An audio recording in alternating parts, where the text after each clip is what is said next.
Market ஆர்டரில் risk என்னென்னா price பார்த்தீங்கன்னா ஜம்ப் ஆகும், ஸ்லிப்பேஜ் ஆகும். அண்ட் லிமிட் ஆர்டரில் பார்த்தீங்கன்னா ஆர்டர் ஃபில் ஆகாமலே கேன்சல் ஆயிரும். இதை இப்போ ஜஸ்ட் தெரிஞ்சுக்கங்க, நான் உங்களுக்கு சொல்கிறேன். ஓகே, இப்போ நான் ஸ்லிப்பேஜை பற்றி ரிஸ்க்கை பற்றி நான் சொல்லிடுறேன். நான் ஆல்ரெடி சொல்கிறேன்னு சொல்லியிருந்தேன் லாஸ்ட்டில். இப்போ நான் அதை சொல்கிறேன். ஸ்லிப்பேஜுங்கிறது என்னன்னா, நீங்கள் நிறைய கேள்விப்பட்டிருப்பீங்க. எஸ்எல் ஸ்லிப்பேஜ், ஸ்டாப் லாஸ் பார்த்தீங்கன்னா ஸ்லிப்பேஜ் ஆகும்.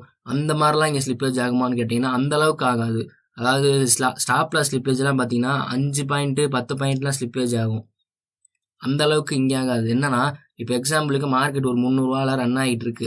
நீங்கள் எடுக்க போகிற ஒரு ஸ்டாக்கு, பை பண்ண போகிற ஒரு ஸ்டாக்கு 300 இருக்குன்னா, நீங்கள் பையை கிளிக் பண்ணுறப்ப இந்த ப்ரைஸ் பார்த்தீங்கன்னா உங்களுக்கு மூவ் ஆகிக்கிட்டே இருக்கும். 300 301 போகும், 302 போகும். இந்த மாதிரி ரன் ஆகிட்டே இருக்கிறப்ப நீங்கள் ஃபிக்ஸ்டாக இருக்க முடியாது. நீங்கள் 300 பை பண்ணணும்னு நினச்சா அது உங்களுக்கு 302 கூட எக்ஸிக்யூட் ஆகலாம். அதுக்காக தான் பார்த்தீங்கன்னா ஸ்லிப்பேஜ்னு சொல்கிறாங்க. இதுவே நீங்கள் லிமிட் ஆர்டரில் நீங்கள் அப்படி பண்ண முடியாது. நீங்கள் 300 ஃபிக்ஸ் பண்ணிட்டீங்கன்னா அது 300 வந்தோடனேயுமே உங்களுக்கு எக்ஸிக்யூட் ஆயிரும். ஆனால் இங்கே என்னன்னா, இங்கே ஒரு டிராபேக் இருக்குது. என்னன்னா, நீங்கள் 300 வச்சிருக்கீங்கன்னா மார்க்கெட் இப்போ 300 கிட்ட வருது. ஆனால் ப்ரைஸ் 300 கிட்ட வர்றப்ப அந்த ஸ்டாக்கை யாராச்சும் விற்கணும். விற்றாதான் நீங்கள் வாங்க முடியும். அந்த 300 யாராவது விற்கணும். ஒரு வேளை விற்கலை அப்படின்னா உங்களுக்கு 300 பார்த்தீங்கன்னா ப்ரைஸ் எக்ஸிக்யூட் ஆகாது, அது போய்கிட்டே தான் இருக்கும்.